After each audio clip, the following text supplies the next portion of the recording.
Hello, my friend Gerhard. I am so excited for our live today. Well, this is new for me. I tested LinkedIn Live last week for the first time, and I felt like I'm in charge of a TV station because we stream live on YouTube, on LinkedIn, on Twitter. It is an amazing world. This is a new world that you helped me discover. Thank you, Bren. My pleasure. I love this world. It's such a great way to talk with lots of people. We'll have a conversation one on one, but we'll encourage lots of folks to chat in comments because, we'll give you all shout outs at the right time and ask your questions. But we're Yeah. talking today, Gerhard, just kind of LinkedIn strategies to start trust-based conversations. And I Yeah, think this is a really important topic. I'll hand it to you. Go ahead. Yeah, I think we live in an interesting time, and the way I want to frame this is, it is an increasing battle between technology and humanity. I think technology is an expression of human generativity and creativity, but the effects of technology have a repercussion on people that is degenerative, where people become more anxious, they become more isolated, they become more confused, and they want to have some sort of clarity of how to integrate everything so that we preserve our humanity. And here's the thing, Bryn, technology stimulates the right brain, which is logic, but it does not help people with the emotional brain, which is sad because people in the age of technology feel more powerless, and they're more immature people emotionally in power. And that's really a paradox. And what I love about what you do with LinkedIn, you humanize the connections. And I was blown away the first time you did a presentation at Sales 3.0.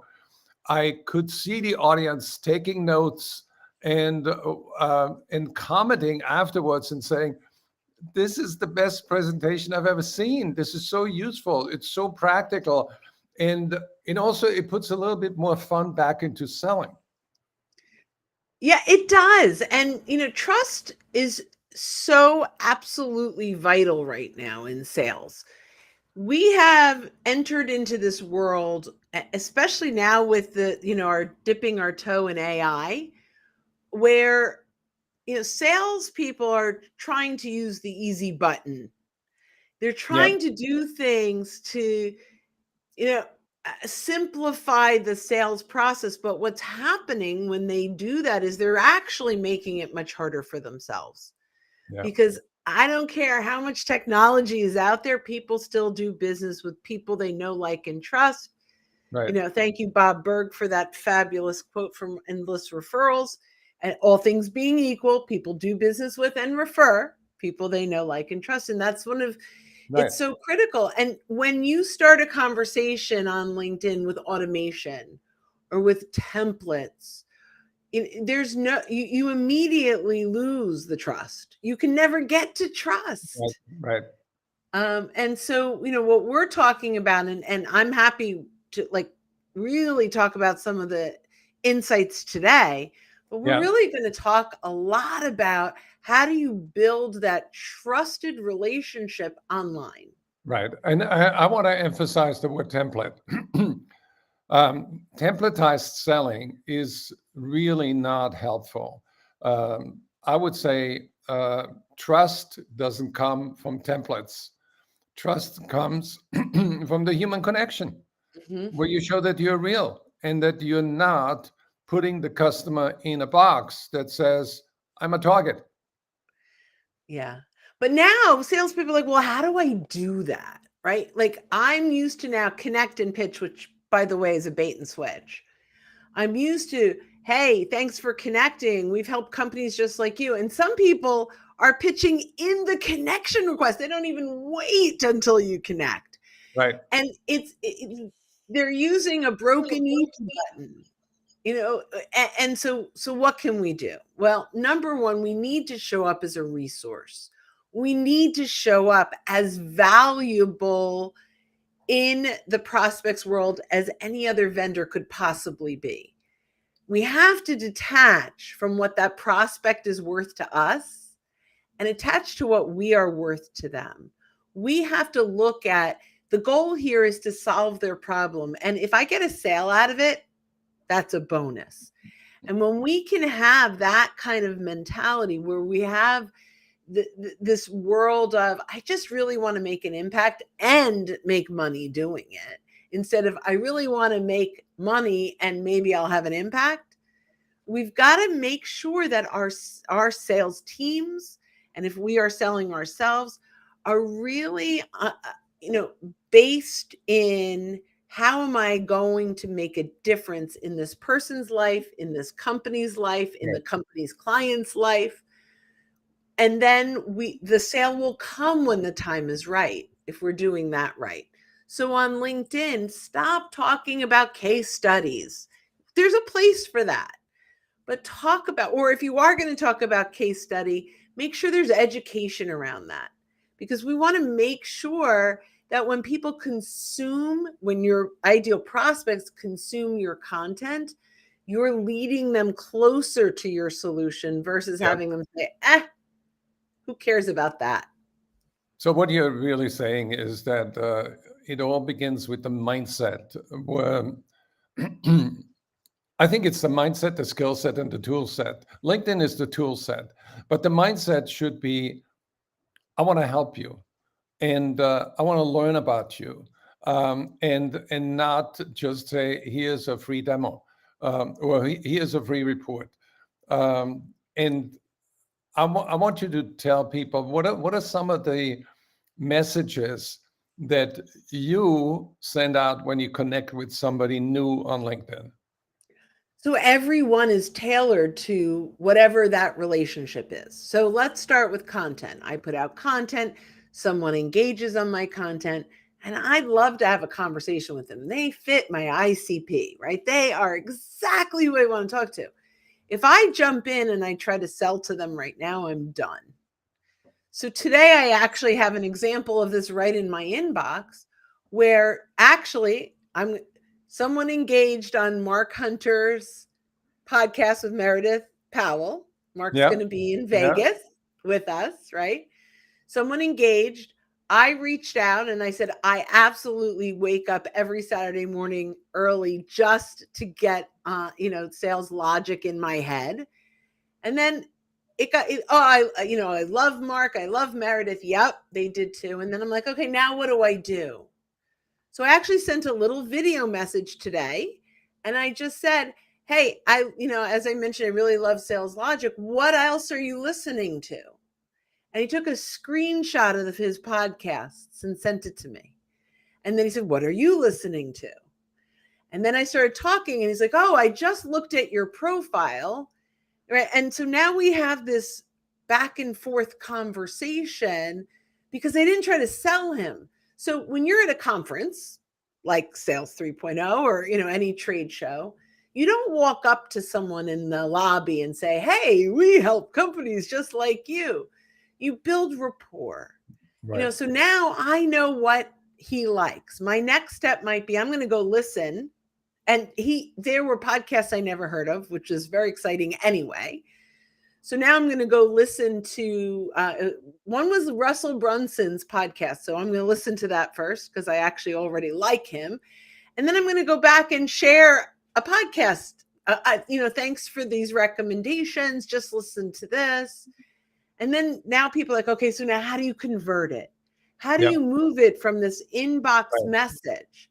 So now I may have a resource, a piece of content, and you can have one amazing evergreen content that you can use, an ebook. And I might say, hey, it looks like you really are into the marketing and sales world. I recently published an ebook on this, this, and this. Are you interested? I'm happy to send that over to you. Now I ask permission. I don't just send it. You're not presumptuous. And Right. sometimes they say no, thank you. And that's Yeah. okay. And the reason it's fine is I've preserved my reputation. They don't feel like I bait and switched them. Yeah. And I can continue having other Right. conversations with them Right. if I wanted to. And when they see my content, they're not offended by Yeah. me. This is so important today. I think it's brilliant. I wanna backtrack just to remind the audience when you drop that golden nugget. I want to repeat that from my perspective. When you send a video that's personalized on LinkedIn to deepen and expand the connection, it's so powerful.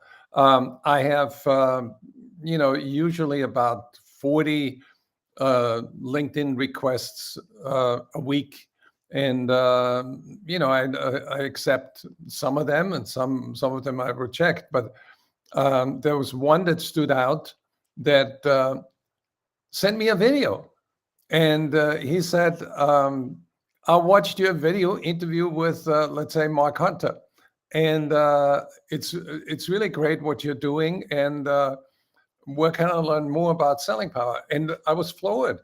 Um, and we had a great conversation a week later, and that conversation actually led to a sponsorship in Las Vegas at Sales 3.0.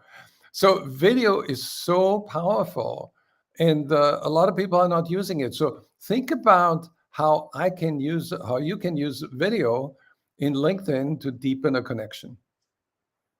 Yeah, and you can use this whenever there's a first degree connection. So I have a client that every new connection, she sends a video. Great to Wow. have you as part of my network.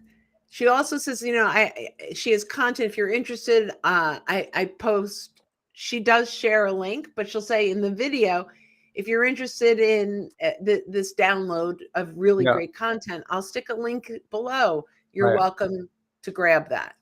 And So I yeah, love the asking for permission idea that you shared I earlier. do. Um, I was not consciously thinking about that, but now that you make me aware of it, I want to implement that in my strategy and not just say, "Hey, Bryn, here's an article that we published in Selling Power magazine.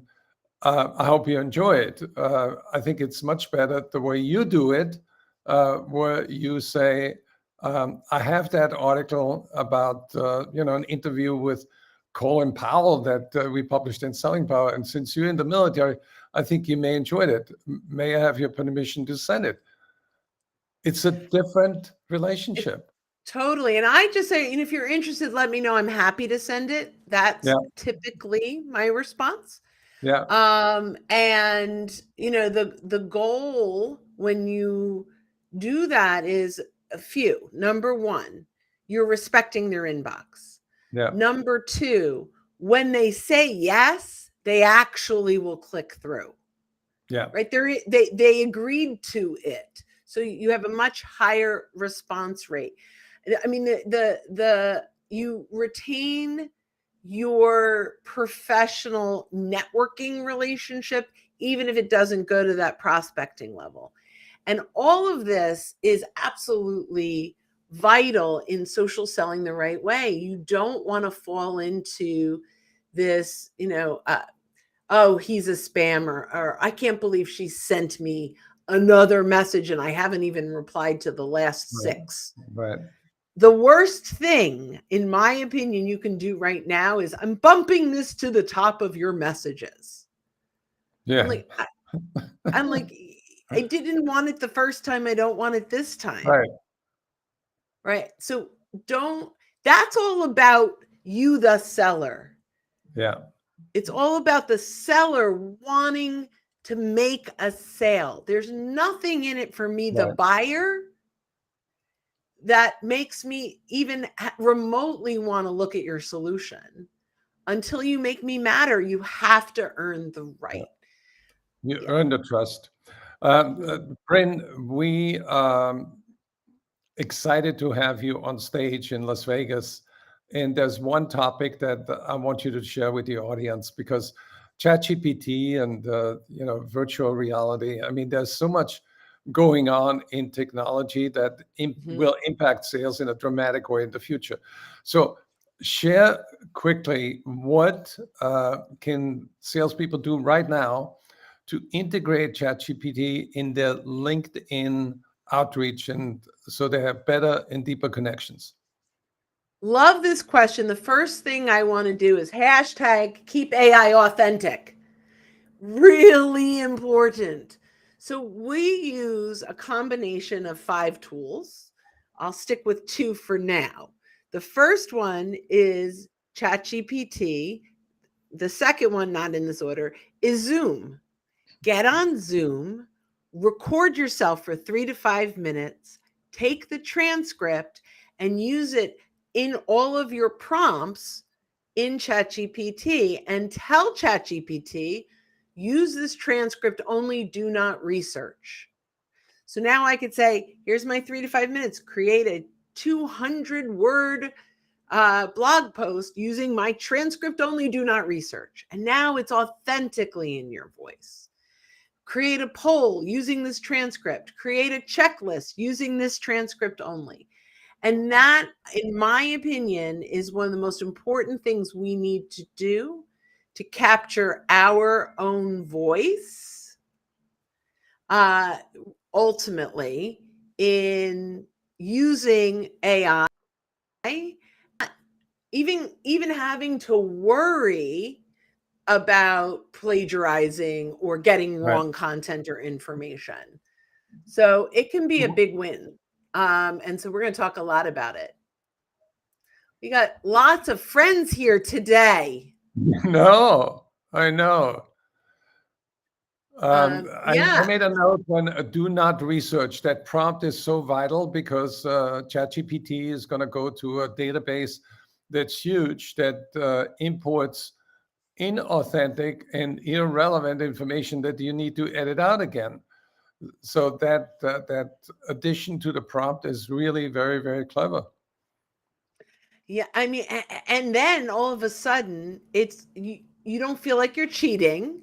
You Yes. don't, it's your words. And Yeah. it's just like having a copywriter go through your transcript. We did this all the time. But now it's in AI, and there's so many ways to use this. So create that resource driven content and start conversations around that content. So, Ken, why? Sorry to jump in.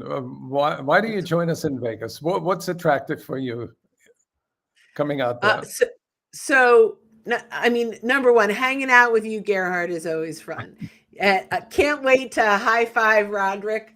The people are amazing. But if I tell you, I have a little, so I don't know why I say this. I'm beyond excited and a little like fangirling Tiffany Bova. Like the idea that I could be in the same room with her. So, I mean, the speaker, the fact that I'm on a list with some of these absolutely incredible speakers feels so good. But the number one reason I want to come is I really want to impact the sales leaders that are, we use LinkedIn, we don't get good results. You have to use LinkedIn today. And I can't wait to share how to use it effectively and efficiently, and where they could bring this back. Maybe they have their team there, but they could bring it back to their team and they can really be more productive. That's really my goal. Right. And one of the things that you use effectively on LinkedIn, especially on the live stream, you have up there, it's up here, The a QR code. Right. Yeah, it's always a little funky. So yeah, right. come be my guest virtually. If you can't make it to Vegas, go to socialsaleslink.com/CRO2023 or scan the QR code, grab your free seat. If you want to join me in Vegas, we could do lots of selfies and have so much fun hanging out. And you could be in the same room with Tiffany Bova too. I can't help it. Like that's like so exciting. Right. But Let's see. there's so much genius in that room that I'm as excited to learn as I am to speak. So that's really fun. Well, I'm also excited. Me too. What exactly is a Is a pitch slap. That's when you right? connect and pitch. It's Okay. like, yeah, it's a play on that. Then Yeah. blending personal and professional touches with the timeline approach is clever and shows gratitude. Thanks. Well, we are thrilled. We've got lots of great stuff. And my partner from the Modern Banker is here, my friend Jack Hubbard. You know, I I used to call it value-based social selling, and he Yeah. has really like converted my brain to trust-based social selling. It is about everyone winning. And Yeah. so this is one of my favorite things, through LinkedIn, it can be about you and me versus you, me We versus you, right? we also have. I want to mention a couple of attractions. One is the CRO of the Year Award. So we have the winners on stage, and the first annual Sales Enablement Excellence Award. And we are collaborating with Paul Butterfield, who is the president of the Sales Enablement Society, and he will be the MC. And you can go to our Sales 3.0 to learn more about that. And we have a professional singer-songwriter write a song right now about sales enablement and perform it on stage in Las Vegas. That's so fun. And I'm we really have excited. a Hollywood actor as one of the MCs, Joe Sabatino. He has acted in, 200 movies and videos and TV series. He worked with Arnold Schwarzenegger. So I'm super excited because this is by far going to be the best ever Sales 3.0 conference because Brent Tillman will be in the house. I'm so excited, Gerhard. Thank you for including me. I cannot wait to share some of the incredible tips and strategies that will up anyone's B2B sales game. So, yay. Well, do we have time for an audience question? Yes, sure. Go ahead. I know we said 20 minutes, but we'll go to 30. Here we go. Is this the question? Yeah. When we keep saying that we win and lose deals, we automatically take a step back from trust. That's interesting. Yeah, and I like that nomenclature mindset is so important. And I think, if it's did the customer win, whether they Yeah, chose us or somewhere else yeah. is really important. Can I share a perspective to think about winning and losing a little bit differently? Yeah, please. Which is this is bifocal thinking, it's. I think what we want in sales is differentiated thinking, thinking about things differently. So when you think beyond winning and losing, what comes to mind is co-creation with the customer. Yeah, I love that. Co-solving. Yeah, we're in Yeah, this together. yeah, it's awesome. You had another Well, question. is there? Do you see more? I don't see other questions. I see lots of other. If you guys have a Comments. question, feel free to put that in. Yeah. Well, Gerhard, I am beyond thrilled to be part of, the movement of Sales 3.0 and Selling Power Magazine. This is really, when I started, it was Sales 2.0, just for the It record. was, yeah. We started it 14 years ago. I started Selling Power Magazine 40 years ago.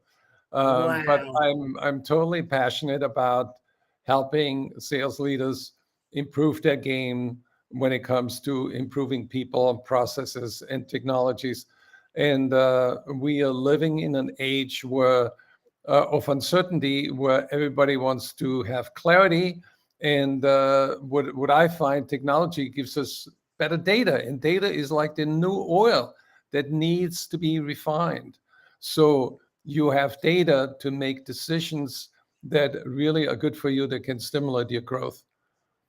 Yeah, I love that. So This is interesting. There's so much turnover in sales. It seems a lot of companies swap people regularly, which automatically affects trust and the Yeah, relationship. yeah. Well, there is Yeah. a company that will be presenting MS International, and the Chris Corneen, who is the actually VP of HR. He will share his secrets on how to turn everyone in the company into a salesperson, where everybody sells, including HR.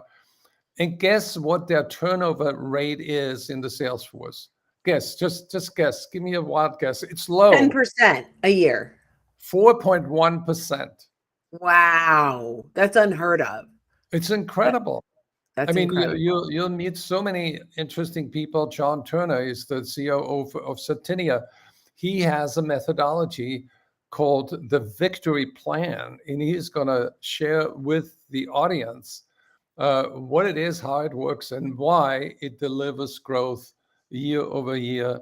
Now and in the future, where you become a company that has tremendous momentum, that's unstoppable.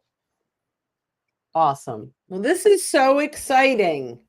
And we have Brent Tillman, the LinkedIn Whisperer. Oh, thanks, Gerhard. This is wonderful. I cannot wait. My ticket is already in my little digital wallet, and I look at it and I go, oh, I can't wait for September 7th and 8th. So hopefully some of you guys will join us in person. That would be awesome. And at least if you're listening now and you're still on, we still have a ton of people on. I think, most everyone is still here. Just register for it virtually at a minimum. Even if you can't get to all of it, go to Tiffany Bova. No, you just make sure, take advantage of that. And then if you can meet us in Vegas, man, it is going to be a blast. There's one more secret I want to share. I'll let it out of the bag. I purchased 100 books from Tiffany Bova's The Experience Mindset. That's a Wall Street Journal bestseller. So I promise you, if you come to Vegas, I make sure that you'll get a copy and have Tiffany Bova sign it for you. Now I'm really coming. I know. All right, my friend, we are going to wrap this up a little bit. Thank you very much for joining me on the live. I can't wait to see you in, less than a month and a half, I think. Yeah, I'm very excited. And I want to thank you for teaching me how to use LinkedIn Live. And I've taken even notes today. Every time we talk, I walk away enriched. Thank you. Thank you, Bren. Thank you so much. Bye, guys. See you in Vegas.